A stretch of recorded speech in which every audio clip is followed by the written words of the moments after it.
Before we start, a quick disclaimer.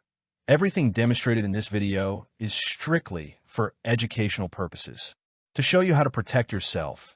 All demonstrations are performed in a controlled lab environment on our own testing devices. We never target real users, and using this knowledge to gain unauthorized access to actual people or systems is strictly illegal and unethical. In this video, I'll demonstrate how to use Responder to exploit a Windows user when running in WPAD mode. So Windows Proxy Auto Detection is used for auto configuration. It's a tool set up by Windows sysadmins for simplifying configurations, and Responder takes advantage of this. Responder runs malicious WPAD server to intercept and try to poison network activity and web requests, DNS, DHCP, etc. It intercepts NTLM-v2 traffic and makes it easy to collect hashes from account activity over your network. However, it takes specific Windows configurations and vulnerabilities to be susceptible to this exploit. But it also runs other exploits at the same time over common protocols. Where Responder gets its power in contemporary exploits is the authentication over other protocols, which I will highlight here.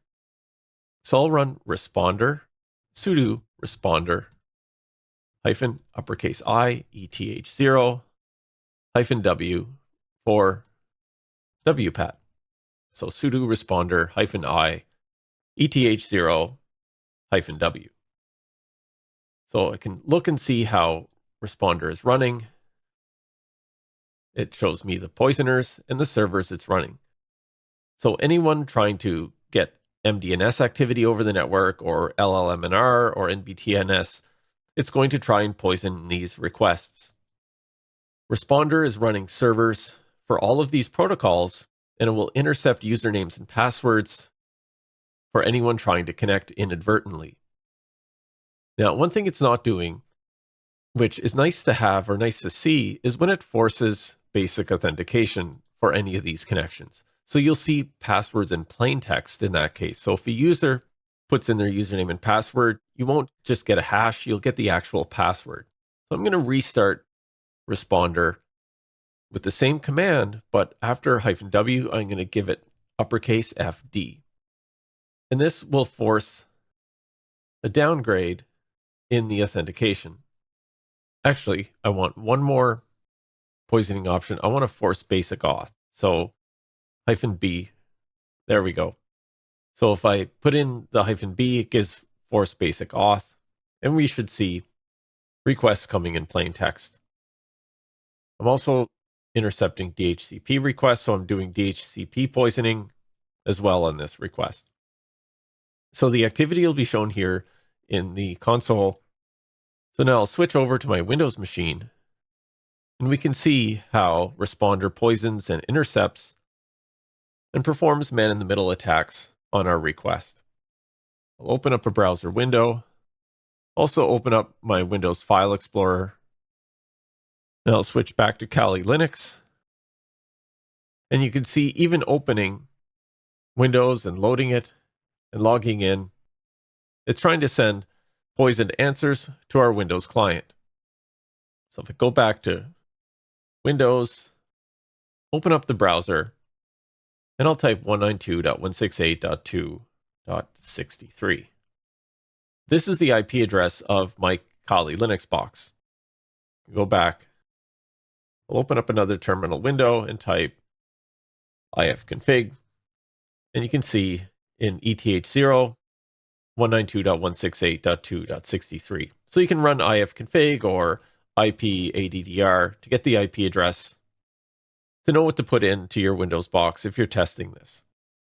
So I'll switch back to Windows. Now if I put in a username, inadvertently thinking, okay, I'm connecting to this site, it needs my local user and password, put it in, and then it just gives me a blank site. If I look at the source, there's nothing here.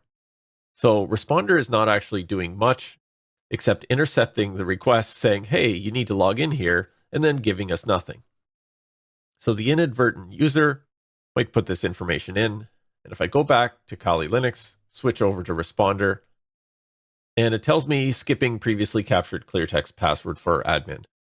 As responder logs this information, it will hold on to that information, and if it gets it again, it will just skip what it already has and log that information.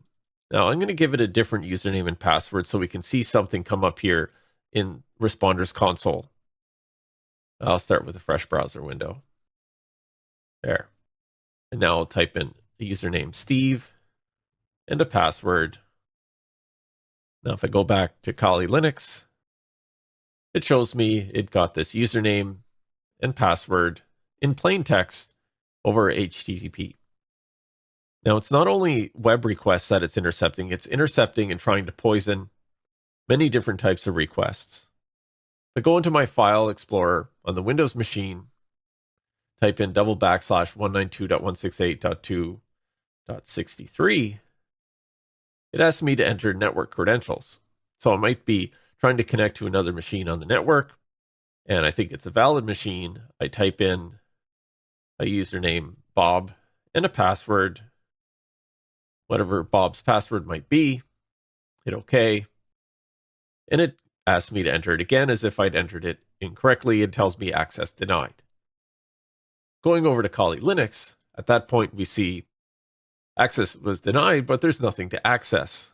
This is just, could be a honeypot or a malicious server on a network impersonating another device or server, and it's allowing me to put my credentials in. It tells me these credentials were entered, this domain /user when I first connect, and also domain /Bob. So it intercepted the user I'm connected to Windows as and stored the hash value. So this hash value contains information, including a hashed version of the user's password, as well as what I entered for Bob.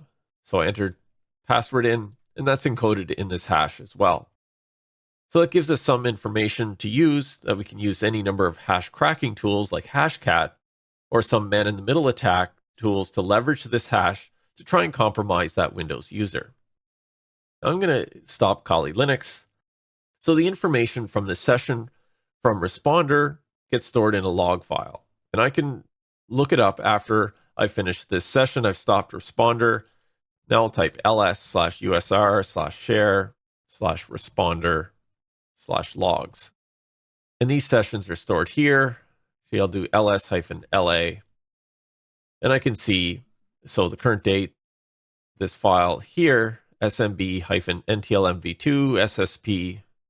So this text file, I can type cat/user share responder logs, paste in the file name, and it contains all of the activity that happened, all of the hashes from those requests. So you can see different users, Bob and user, tried to connect to our server running Responder. That concludes exploiting Windows users using Responder.